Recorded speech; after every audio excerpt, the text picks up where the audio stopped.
வணக்கம். இன்னைக்கு நாம இந்த வீடியோல எது பற்றி பார்க்க போறோம் அப்படின்னு பார்த்தீங்கன்னா, தமிழக ரேஷன் கடைகளில் அப்பாயின்மெண்ட் லெட்டர் எப்போ நமக்கு கொடுக்க இருக்காங்க. ஸோ இதை பற்றி இந்த வீடியோவில் முழுமையான தகவலை நாம் இப்போ பார்க்க இருக்கோம். ஸோ நம்ம சேனலுக்கு புதியவராக இருந்தால் ஒரு சப்ஸ்கிரைப் அண்ட் பெல் மட்டும் கிளிக் பண்ணி வச்சுக்கோங்க. நம்ம சேனலில் வர அப்டேட்ஸ் எல்லாமே மிஸ் பண்ணாமல் இருக்கு. இது மிக மிக அவசியங்க. ஸோ தமிழக மக்களே கவலையே பட வேண்டாம். ரேஷன் கடைகளில் அப்பாயின்மெண்ட் லெட்டர் உங்களுக்கு அதி விரைவில் வர இருக்கிறது.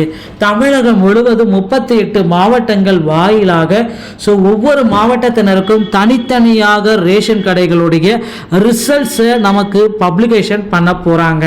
சார் ரிசல்ட் வந்து எப்படி சார் இருக்கும்? அதற்கு முன்னாடி கூட்டுறவு சங்க பதிவாளர் சண்முக சுந்தரம் அவர்கள் நமக்கு குறிப்பிட்ட செய்திகள் என்ன அப்படின்னு நீங்க பாத்தீங்கன்னா, ரேஷன் கடைகளில் அப்பாயின்மெண்ட் ஆர்டர் கொடுப்பதற்கு முன்னதாக ஆல்ரெடி ஒர்க் பண்றாங்க பாத்தீங்கன்னா ரேஷன் கடைகளில், அவர்களுக்கு வந்து பாத்தீங்கன்னா பதவி உயர்வு வழங்கணும்.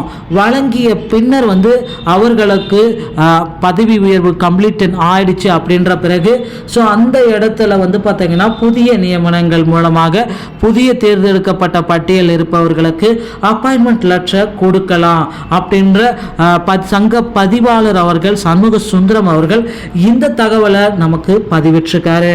ஸோ இது எல்லாமே அனைத்து 38 மாவட்ட மண்டலங்களுக்குமே இந்த தகவலை சென்றறியுமாறு சுற்றறிக்கையும் கொடுத்திருக்காரு. ஸோ இதனால வந்து பார்த்தீங்கன்னா தமிழகத்தில் கூட்டுறவுத்துறையின் வாயிலாக ரேஷன் கடைகளில் விற்பனையாளர்கள் மற்றும் கட்டுநர்களுக்கு நியமிப்பதில் கடும் சிக்கல்கள் ஏற்பட்டுள்ளது.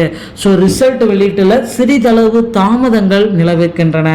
ஸோ கூட்டுறவு சங்கங்களுக்காக ஒவ்வொரு மாவட்ட ஆட்சேர்ப்பு நிலையங்கள் எல்லாமே கடமையுடன் செயல்பட்டு இருக்காங்க.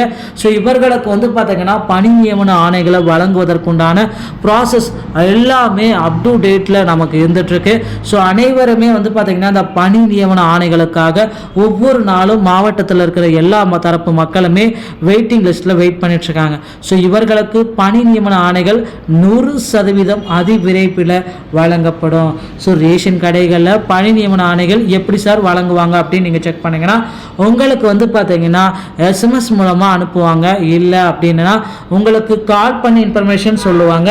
இல்லை அப்ளை பண்ணுறப்ப ஆன்லைனில் அப்ளை பண்ணுறப்ப உங்களுடைய இமெயில் ஐடிக்கு ரிசல்ட்ஸை பப்ளிஷ் பண்ணுவாங்க. எதுவுமே இல்லைன்னா மாவட்ட வாரியாக இருக்கிற டிஆர்பியோடைய இணையதளத்தில் நமக்கு பப்ளிகேஷன் பண்ணுவாங்க. ஸோ இது எல்லாத்தையும் நம்ம பார்த்து ரேஷன் கடையோடைய ரிசல்ட்ஸை தெரிஞ்சுக்கலாம். ஸோ மக்களே, இந்த தகவல்கள் உங்களுக்கு ரொம்பவும் பயனுள்ளதாக இருக்கும் பட்சத்தில் நம்ம சேனலோடு இணைந்திருங்கள். மார்ச் 10 ரேஷன் கடையோடைய ரிசல்ட்ஸ் நமக்கு கிடைத்துவிடும். நன்றி, வணக்கம்.